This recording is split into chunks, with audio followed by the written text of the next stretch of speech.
It is time to spawn and multiply with Diaboromon as we spread all the evil viruses across the digital world.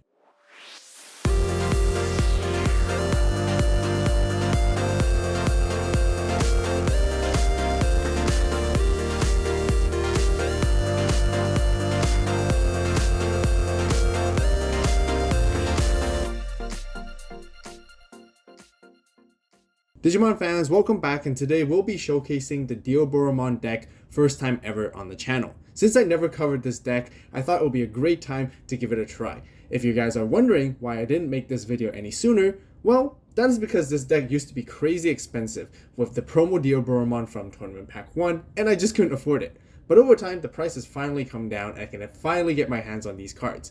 The goal of this deck is to try to get into a Diaboromon as soon as possible and play tons of tokens with Arata, which is your main tamer of the deck. Just like the movie, Diaboromon multiplies, and the more tokens you have, the more pressure you can apply to the board to either play aggressively or defensively based on the game state.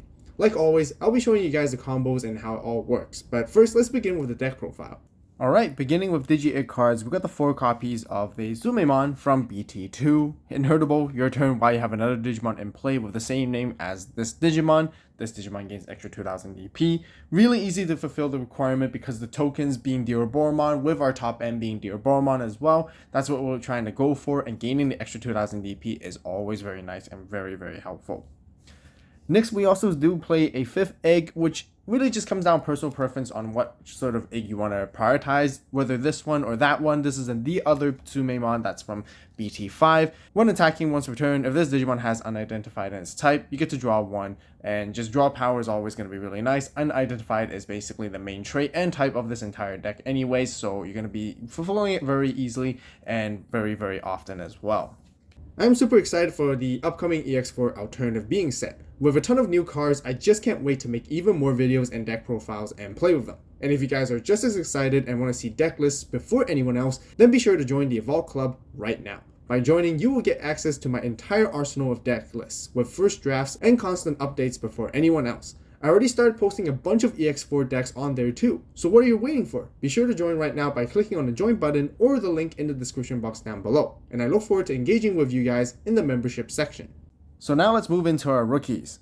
4 copies of Diaboromon from BT5. This is your main on-play searcher of the deck that you always want to be hard playing for 3 costs, because on play, reveal top 5 cards of your deck, adding yourself 1 Digimon with unidentified in its type, and 1 Arata Sanada, which is your main tamer of the deck, among them to your hand, and being able to get the 2 hits with this particular effect when you're searching is really the ultra value that you're trying to go for. Revealing 5 is always great because you can go very deep and find the pieces that you really need to go for your big combos, and yeah, definitely a must have out of 4 of. Next, for the other Diaboromon, another 4 copies of the BT21. Inheritable only, your turn when you play another Digimon with the same name as this Digimon, you get to draw 1. Draw power is great like I mentioned earlier, and this is always the one that you want to be digivolving your stack because it gives you that inheritable. Speaking of digivolving into stacks, we have another Diaboromon, the last one, which is the other 4 copies of the one from EX1.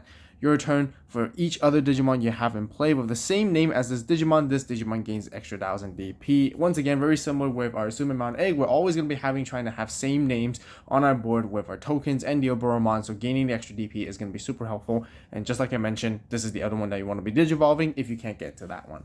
That's it for our level 3s. Let's talk about level 4s. Kurisarimons, really important. BT21 with an inheritable. Your turn, when you play another Digimon with the same name as this Digimon, you get to gain a memory. Very important. This is not once per turn, so it gives you lots of value. Every time you're playing your tokens, you can gain your memory back with this particular card. Really helpful and really good. Then we got the other Kurisarimon from BT5. It has a when digivolving effect. If you don't have an Arata in play, you get to play one from your hand for free. Really good early game champion to go into, so you can immediately play your Arata, and being able to play for free is always ultra value. It has inheritable as well. Your turn, all other Digimon with the same name as this particular Digimon gain rush, so that you can make really aggressive plays, swing lots with it, and this is the other Kurisari that you actually want to be seeing as often as you can too. Then to round off for all of our level 4s, 2 Mercurymons right here. This is our new hybrid for game for black particular based decks, simply because you can digivolve on top of 2, on top of any tamer, and you can make a swing. Not only that, it has both a on-play and when digivolving effect until end of your opponent's turn. One of your Digimon gains blocker, which is really, really fantastic. Great value for you as well if you ever need to go for a defensive play there. That's it for level 4s.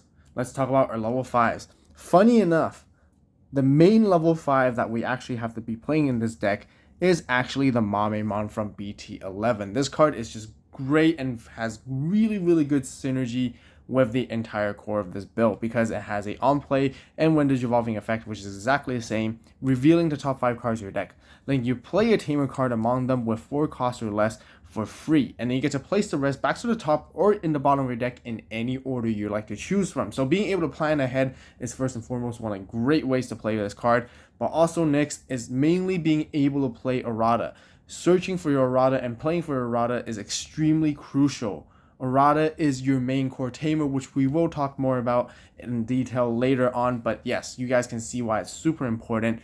Not only that, it has an inheritable of your turn once per turn. When you play another Digimon by an effect, one of your Digimon gains blocker until the end of your opponent's turn, and you do play Digimons by effect quite a lot in this deck as well, so then you can gain that blocker for that defensive play. And yeah, Armageddemon is actually the perfect level 5 for the Diaboromon deck currently, which I definitely go for as my main go-to. But then we definitely have Infamon, which is really the main archetype related card, which we want to talk about. We got 2 copies of the EX1, and this one is opponent's turn. Once per turn, when the opponent's Digimon digivolves into a level 5 or higher Digimon, you get to gain a memory, so sort of disrupt them. But mainly I like to play for its inheritable because it has all turns, all your other Digimon with the same name as this Digimon gets extra 2000 DP, meaning that all your tokens will gain extra 2000 DP, beefing them up, making them stronger so you can swing. And yeah, that's really what it's really mainly there for. Then we also have 2 other copies of the BT5 Infamon.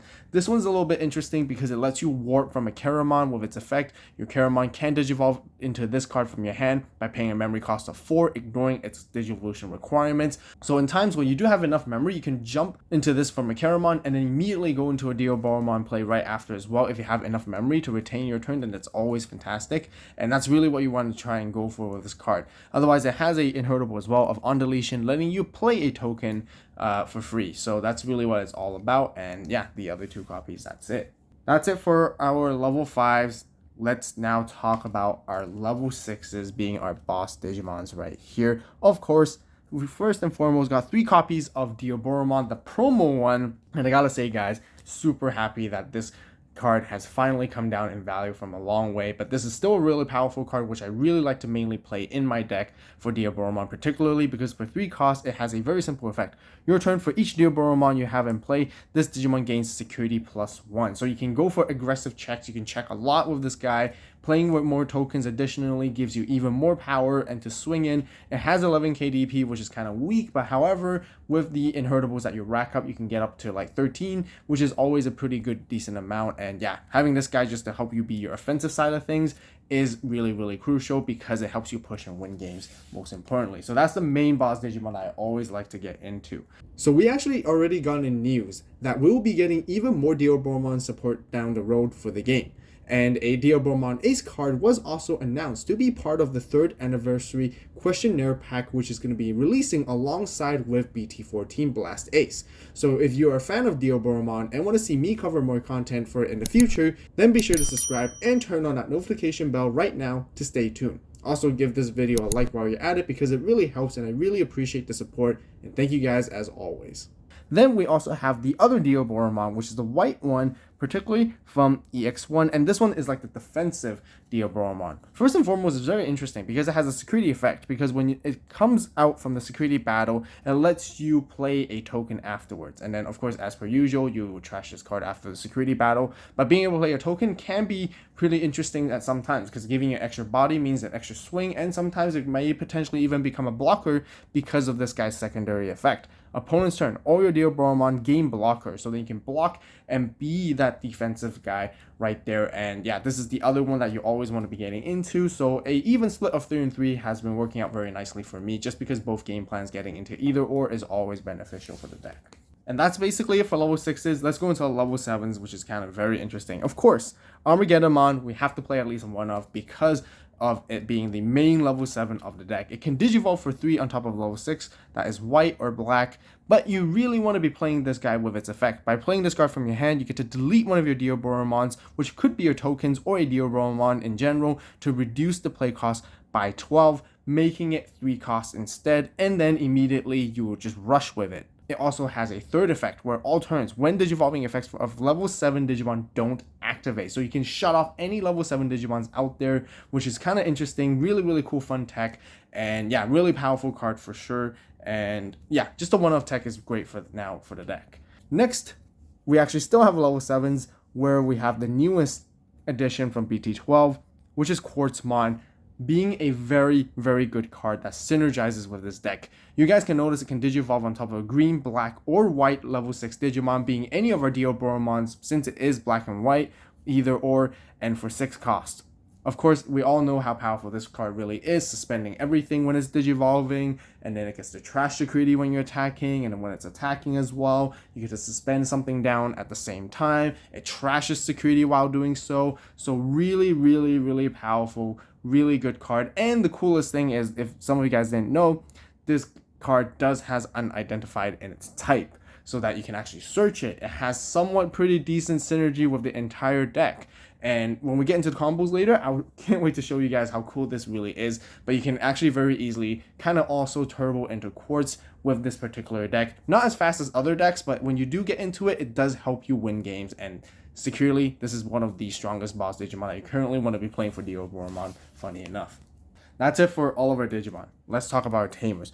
You definitely have to have 4 copies of Arata. Arata is from BT5, and the reason why this card is so important of the deck, it is the main tamer that supports the entire archetype and the entire line. First and foremost, it actually has a start of turn your effect. If you have a Digimon card with unidentified and its type in your trash, you immediately gain a memory. So it's almost like Mirai, but you do have a condition to meet, which is very easy because all you need is like 1 Karamon or 1 Diaboro or 1 Kurosari, anything. If your opponent chipped away your security in the early stages of the game, you're always going to be gaining a memory from then on at the start of your turn, and comboing more multiple of these, you can stack the effects, so gaining tons of memory with this guy is just super value. Secondary effect, it basically is that your turn, when your Digimon digivolves into a Diaboromon, you get to suspend him and you get to play a token out. And of course, since we're talking about tokens now, finally, let's show you guys what the tokens really are. And this is what it kind of looks like. Tokens can't be included in decks. They're kind of like an extra deck. That's the first thing. For some of you guys who never play Diaboromon, never know what it's all about, this is what it's basically all about. Tokens can't digivolve or be used as Digivolution cards either, because they don't really have a Digivolve cost, and you, again, like I mentioned, they don't really kind of have a level. They do have a level 6 because of being what it is, but yeah, there is a restriction to it particularly, so definitely keep check on that.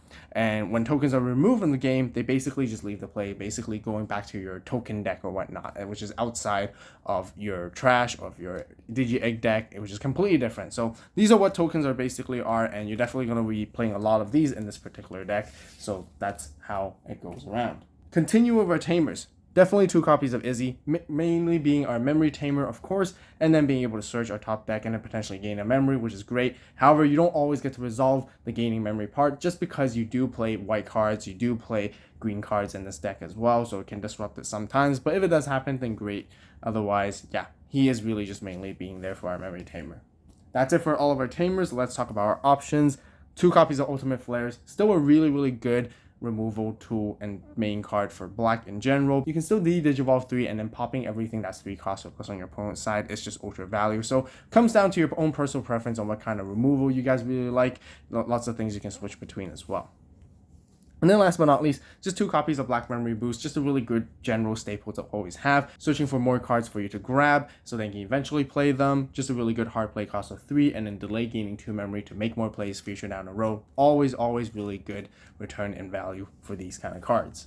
Alright, that's it for the 50 card main deck. There's no other cards I really want to talk about, although I do know there's a lot of like creative stuff you can splash in to make the Diaboromon deck like a little bit different based on your own personal playstyle. So if you guys have any cool suggestions or any cool cards to add and whatnot, definitely let us know in the comments and share it with everyone in the comments down below. But anyways, let's go into the combo segment right now to show you guys how you want to be particularly playing this deck. It's actually still very traditional with its stack building, so you're really just trying to build your stack, and just like any other deck, searching is really important. So of course, early stages of the game, you always want to be power playing this Caramon just to search for your unidentified stuff, and then really you just really need to see your Arata, because Arata is a huge core of the deck. Seeing multiple is always great, and you always want to be finding ways to play him as much as you can when you can. Come out with security for free is great, and you also definitely want to utilize as many opportunities as possible to play him for free if you can.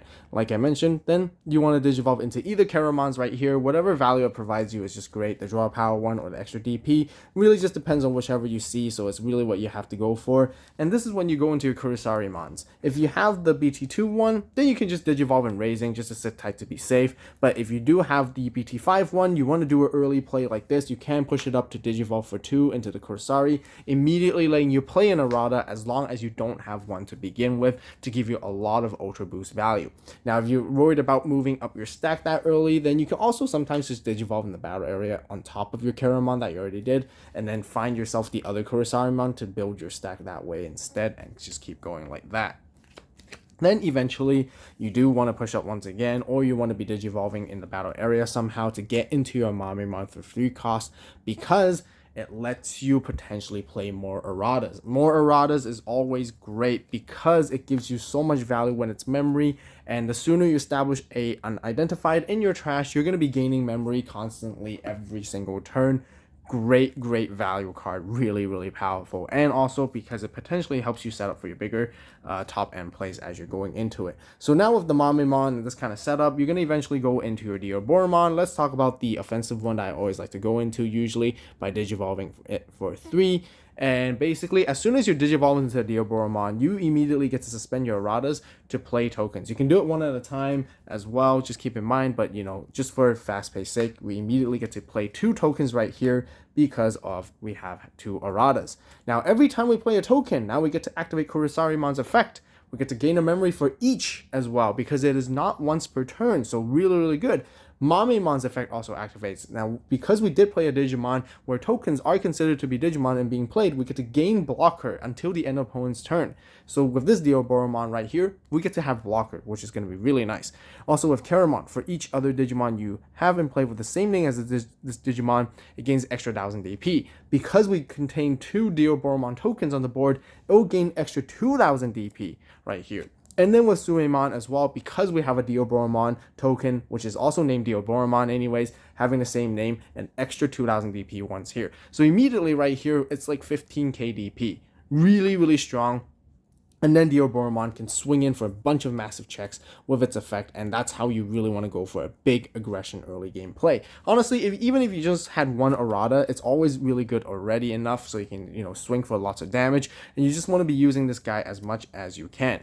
Now, of course, for the defensive side of things, instead, you can Digivolve into this Diaboromon instead. Same effect's going to occur. You're going to suspend your Arata to play a token out here, and then because you play a token, it will gain blocker. But anyways, it doesn't really matter because this Diaboromon will give all Diaboromons blocker anyways, but that's totally fine. Gain a memory Kurosari, you know, get extra DP with Kara and Sumemon as well. And because these Diaboromon are tokens, are also considered as Diaboromon, these guys also gain blocker because of this guy. So you can go for the defensive strat just like that, which is always super nice. And eventually, sometimes you might be not Digivolving your stack particularly this way. You may have Mamemon. If you don't, having this Inframon is great because then you give your other Diaboromons extra 2000 DP with its inheritable right here. And these tokens essentially become 5k, so you can swing in strongly and potentially survive more checks.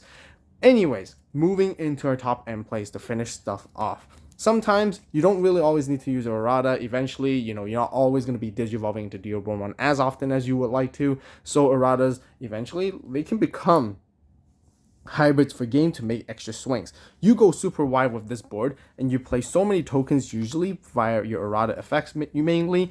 By going wide, you can then go into your top end plays really easily because you can then Digivolve into Quartzmon on top. Either of the Diaboromon works because both are black and white, and then Quartzmon can Digivolve on top of either. So then you suspend everything on the board, and then you can swing and control the board even strongly with Quartzmon. Gain a lot of memory back because how wide your board is. You can always swing with tokens and play aggressively at the same time. Really powerful combos too. Now, by afterwards, everything's like suspended or whatnot, and then sometimes you can even just pop a token As long as you have 3 memory at the beginning of your turn, or making sure that you have 3 memory, somehow you can immediately then play our Armageddemon right here and just rush like that. Another 15k powerful Digimon that you can go into, which is very reliable, which makes this deck like super menacing when you go up to that kind of stage of the game. More Aratas equals stronger win conditions, and stronger win conditions means you're more likely gonna win the game. So very, very powerful deck. I feel it's kind of underrated at the moment just because we don't have enough support, but this is like super fun, and it's the first time ever I played Diaboromon, and I realized actually how much potential it actually has. And yeah, really, really cool deck for sure. That'll wrap up for the deck profile today. If you guys enjoyed the video and found it helpful, please give it a like. If you have any suggestions, recommendations, or questions, be sure to share it with everyone in the comments down below. If you guys want to see more Digimon content, then definitely check out this new video where I talk about why nobody plays Eosmon.